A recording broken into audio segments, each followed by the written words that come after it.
আপনারা সবাই জানেন যে আমাদের যে আইসিটি কোর্ট, যেটি যুদ্ধাপরাধের বিচারের জন্য বা যুদ্ধাপরাধীদের বিচারের জন্য শেখ হাসিনার জমানায় গঠন করা হয়েছিল এবং একটা অ্যাক্ট তৈরি করা হয়েছিল এবং যেটা পার্লামেন্ট কর্তৃক আবার অ্যাপ্রুভ করা হয়েছিল।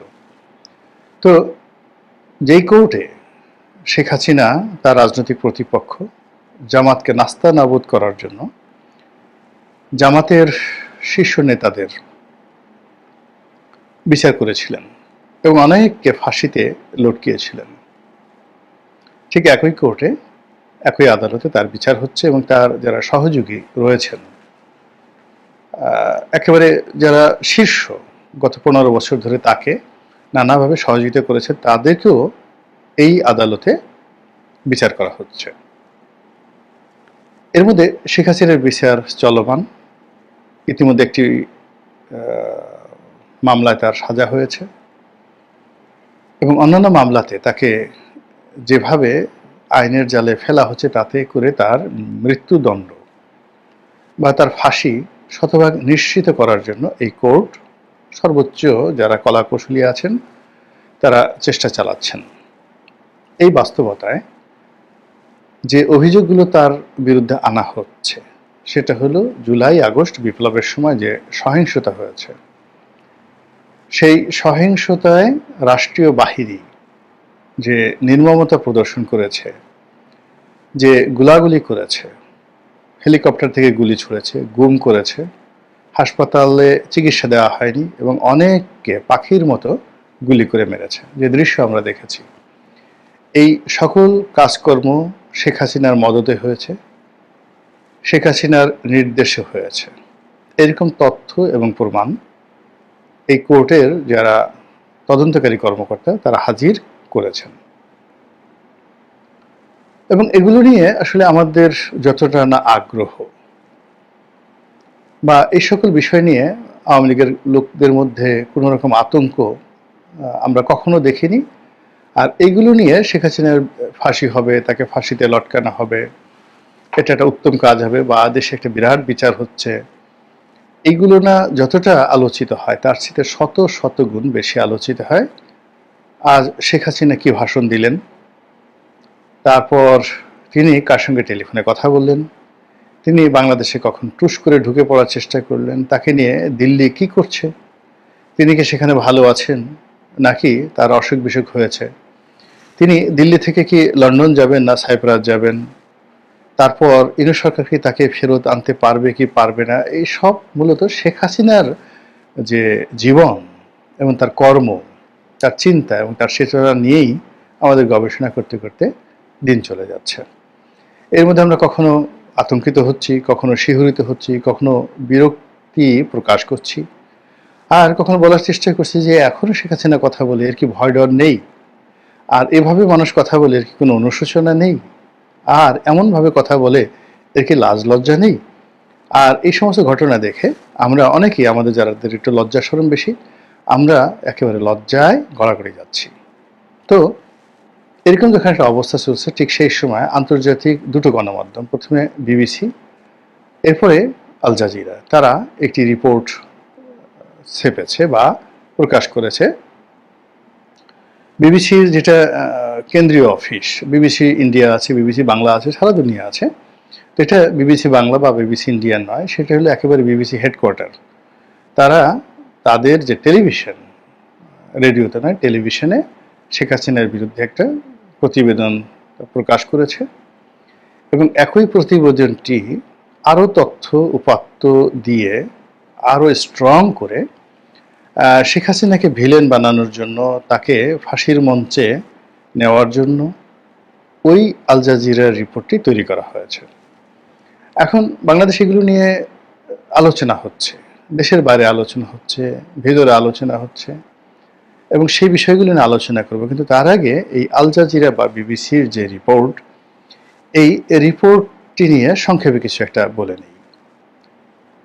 প্রথমত হলো এই রিপোর্টটা কারা কারা দেখেছেন একটু বুকে হাত দিয়ে আপনি একটু চিন্তা করেন।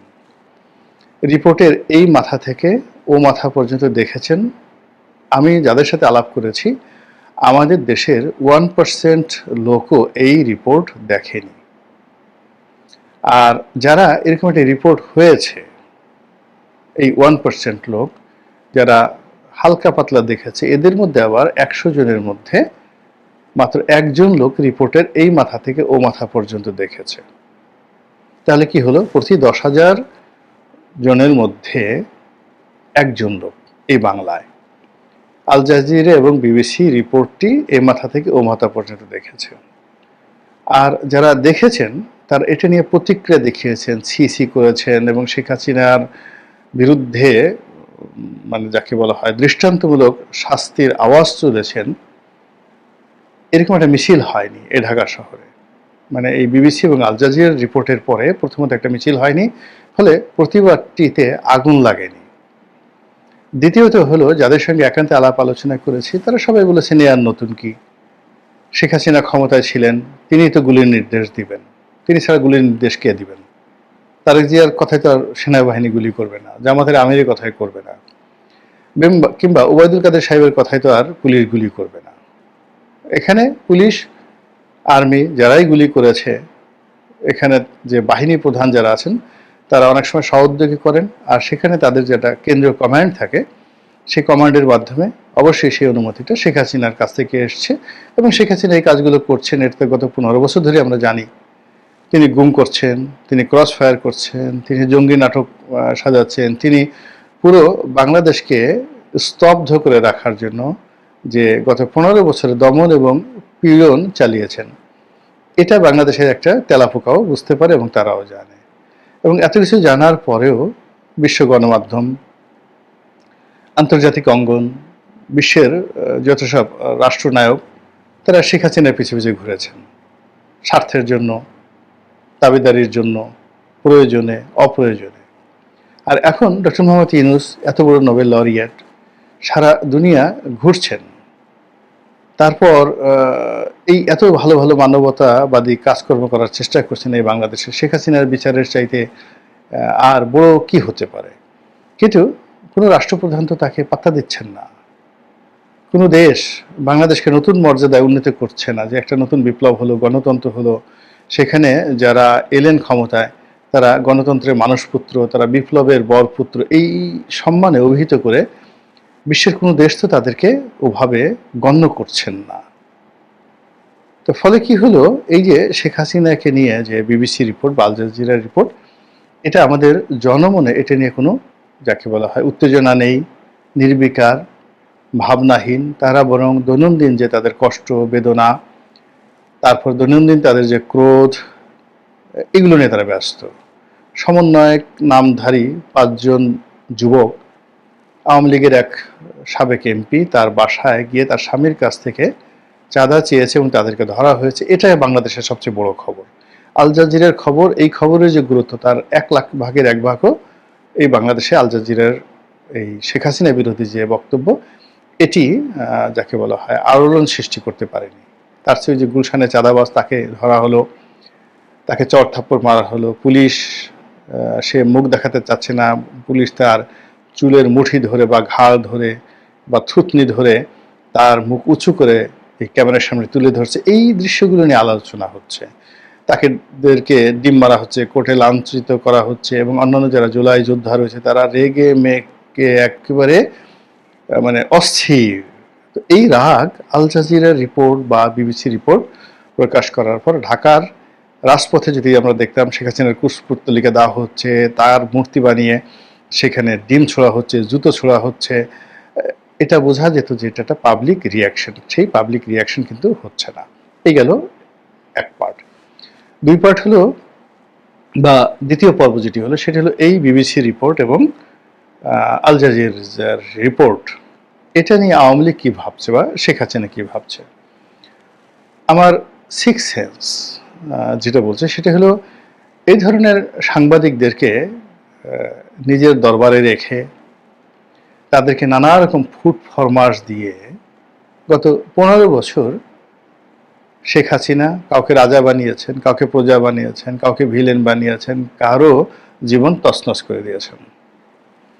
এরপর তার অনুগত তাবেদার লোকদেরকে দিয়ে তিনি পত্রপত্রিকা গণমাধ্যম বের করেছেন।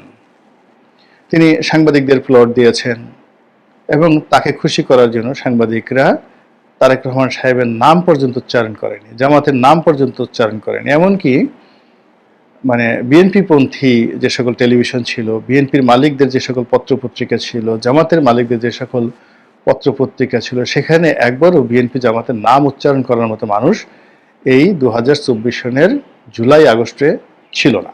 এটা হলো বাস্তবতা। ফলে সংবাদপত্র কি, সাংবাদিক কি, এখানে কিভাবে কাজ হয়, কিভাবে কাজ করা হয় এবং এখানে যা কিছু হয় এটার effect, side effect, after effect কি হয়, এটা রাজনীতিবিদদের মধ্যে শেখ হাসিনার চাইতে ভালো বুঝেন না। কি করে আল জাজিরাকে কেনা যায়, কি করে চাং ভাড়া করা যায়, কিভাবে সাংবাদিকদেরকে ঘুষ দিতে হয়, কিভাবে একটা রিপোর্ট তৈরি করতে হয়, এই পুরো জিনিসগুলো শেখ হাসিনা এবং আওয়ামী লীগের লোকজন তারা যেভাবে মুখস্থ করেছে, যেভাবে তাদের নখদর্পণ, ওভাবে এখন বর্তমান যারা সরকার চালাচ্ছে তারা তাদের কাছে এখনো শিশু, ওই পর্যায়ে যেতে পারেনি। ফলে আল জাজিরার যে রিপোর্ট, এই রিপোর্টটা কিভাবে হয়েছে, এর পিছনে কারা কারা আছে, এর পিছনে কোনো অর্থযোগ আছে কিনা, কত টাকা খরচ হয়েছে, কাকে দেওয়া হয়েছে, কোন চ্যানেলে গেছে, ইত্যাদি জিনিসগুলো যদি কিছু হয়ে থাকে আওয়ামী লীগ এটা মুখস্থ বলে দিতে পারে। তো কাজেই এটা নিয়ে আওয়ামী লীগের মধ্যে কোনো উদ্বেগ উৎকণ্ঠা থাকবে না, এটাই তো স্বাভাবিক। 2 নম্বর হলো যে এই ধরনের রিপোর্ট যখন হয়, এই রিপোর্টের ফলে সেটা ইকোনমিস্ট হোক, আল জাজিরাতে হোক বা টাইম ম্যাগাজিনে হোক, এ থেকে কোনো দেশের সরকার বা বিরোধী দল বা যাদের বিরুদ্ধে হয়, যাদের পক্ষে হয়, তাদেরকে আসলে কোনো লাভ হয়? আওয়ামী লীগ তাদের ইতিহাস থেকে যেটা জেনেছে যে এতে কোনো লাভ হয় না। যারা করেছে, অর্থাৎ যারা বিনিয়োগ করে এই ধরনের কর্মকাণ্ড করে, কাউকে পত্রপত্রিকায় নেতা বানিয়ে, কাউকে ভিলেন বানিয়ে আসলে সেই লোকের একটা পশমও স্পর্শ করা যায় না। সে বরং ডে বাই ডে বেপরোয়া হয়ে পড়ে। আমরা বাংলাদেশের সবাই মিলে বদির বিরুদ্ধে, আব্দুর রহমান বদি ওরফে ইয়াবা বদির বিরুদ্ধে কত কিছু লিখলাম। আমরা সবাই মিলে সারা বাংলাদেশ গত 15 বছর ধরে চিৎকার করলাম সালমান রহমানের বিরুদ্ধে। তাকে বানিয়ে ফেললাম, কি বানিয়ে ফেললাম? তাকে বানিয়ে ফেললাম হলো দরবেশ। এরপর আমরা ইসলামের বিরুদ্ধে এত কথা বললাম, আমরা সামিট গ্রুপের বিরুদ্ধে এত কথা বললাম, অন্যান্য অনেক শিল্প প্রতিষ্ঠানের বিরুদ্ধে আমরা নানা কথাবার্তা বললাম, আমরা হারুনের বিরুদ্ধে কথা বলার চেষ্টা করলাম। কিন্তু আলটিমেটলি দেখুন তো এই সমস্ত লোকের একটা পশম কেউ আমরা এখন পর্যন্ত টাচ করতে পেরেছি কিনা? তারা যার যার জায়গায় আগের মতোই আছে, কিছু ক্ষতি হয়েছে তাদের, কিন্তু আবার এই ক্ষতিগুলো পুষিয়ে দিয়েছে। আচ্ছা বলেন তো, বঙ্গবন্ধু স্যাটেলাইট যেটা সালমান এফ রহমানের কোম্পানি চালাতেন, সালমান এফ রহমান চালাতেন, সেটা কি বন্ধ হয়েছে? এলএনজি কারা আমদানি করেন? সালমান এফ রহমান এবং নসরুল হামিদ বিপু তার কোম্পানির টোটাল এলএনজির কাজটা করতেন। এখন সেটা কি তারেক রহমান সাহেব করেন, গিয়াসউদ্দিন আল মামুন করেন বা আব্দুল আল মিন্টু করেন? আমি জানি না, দেখেন, খোঁজ নিয়ে দেখেন। তারপরে আদানির এই কাজ কারা করেন? ওই যে আপনারা বলছেন যে রূপপুর পারমাণবিক বিদ্যুৎ কেন্দ্র, তার এজেন্ট টিউলিপ সিদ্দিকী, সেখান থেকে 60,000 কোটি টাকা তারা কমিশন নিয়েছেন, ভালো কথা, মেনে নিলাম। তো সেই জায়গাটা এখন এনসিপির কেউ ঢুকতে পেরেছে? তাহলে এই যে এত অপপ্রচার, এত বিজ্ঞাপন, এত দুর্নাম, এত বদনাম, আলটিমেটলি যাদের বিরুদ্ধে করা হচ্ছে তাদের একটা পশমও এখন পর্যন্ত আমরা স্পর্শ করতে পারিনি। এটা হলো রিয়ালিটি। 2 নম্বর হলো যে পত্রপত্রিকা আপনার যাই আসুক না কেন, সংবাদপত্র যাই আসুক না কেন, যখন আদালতে বিচার হবে সেখানে আপনার ডকুমেন্ট লাগবে, বিচারিক দলিল লাগবে, বিচারিক প্রমাণ লাগবে। এর বাইরে শেখ হাসিনা বা অন্যান্য যে সকল আসামি তাদের একটা পশম স্পর্শ করা যাবে না। এরকম যদি আল জাজিরার মালিক, সিএনএনের মালিক, তারপরে বিবিসির যিনি প্রধান নির্বাহী কর্মকর্তা, তারা যদি বাংলাদেশে এসে কপাল মানে সে গুতাতে গুতাতে রক্ত বের করে ফেলে, তাতে কোনো লাভ হবে না যতক্ষণ না পর্যন্ত এই সকল মামলার তদন্তকারী কর্মকর্তা তারা উপযুক্ত কোনো প্রমাণপত্র শেখ হাসিনার বিরুদ্ধে দাখিল করতে না পারেন। এমনকি এই ধরনের পত্রপত্রিকার রিপোর্ট সাধারণত এরকম বিচারের ক্ষেত্রে যাকে বলা হয় সাহায্যকারী দলিল হিসেবে ব্যবহৃত হয় না। এটা মানুষকে শুধুমাত্র উত্তেজনা করা। তৃতীয়ত, এটা আওয়ামী লীগের জন্য একটা শুভ ফল বয়ে নিয়ে আসবে এই কারণে যে এই প্রচার এবং প্রোপাগান্ডার ফলে আওয়ামী লীগের নাম, শেখ হাসিনার নাম সারা দুনিয়াতে ছড়িয়ে পড়বে এবং বলা হচ্ছে যে ইয়েস, তার এখনো গুরুত্ব রয়েছে। ক্ষমতা হারানোর পরে সাধারণত কাউকে নিয়ে পৃথিবী এত মাথা ঘামায় না। তো যেহেতু শেখ হাসিনাকে নিয়ে মাথা ঘামানো হচ্ছে, শেখ হাসিনাকে টার্গেট করে এখনো আন্তর্জাতিক গণমাধ্যমে খবর প্রচারিত হচ্ছে, যেটা সে ক্ষমতায় থাকতেই ব্যবহৃত হতো না। তো কাজেই আগামীতে রাজনীতিতে ক্ষমতার যে রসায়ন, সেখানে শেখ হাসিনার যথেষ্ট গুরুত্ব রয়েছে, ভূমিকা রয়েছে, এবং সেটা যদি না থাকতো তাহলে এই সময়টিতে শেখ হাসিনাকে নিয়ে এইভাবে কেউ রিপোর্ট করতো না।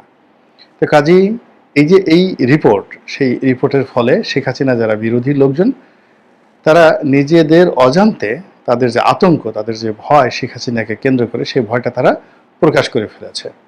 অন্যদিকে আওয়ামী লীগ এবং যারা রয়েছেন তারা এই ধরনের রিপোর্ট প্রকাশের আগে যেভাবে ভীতর সন্ত্রস্ত ছিলেন, এখন এই রিপোর্ট প্রকাশের পর তাদের সাহস অনেক অনেক বেড়ে গেছে। আমাদের দেশে দেখবেন একটা মানুষ কাপড় পরে থাকে, আপনি যে টান দিয়ে তার লুঙ্গিটা খুলে ফেলেন, তো প্রথমে সে একটু লজ্জা পাবে, তারপরে সে কিন্তু ঠিকই উলঙ্গ হয়ে ঘুরতে থাকবে।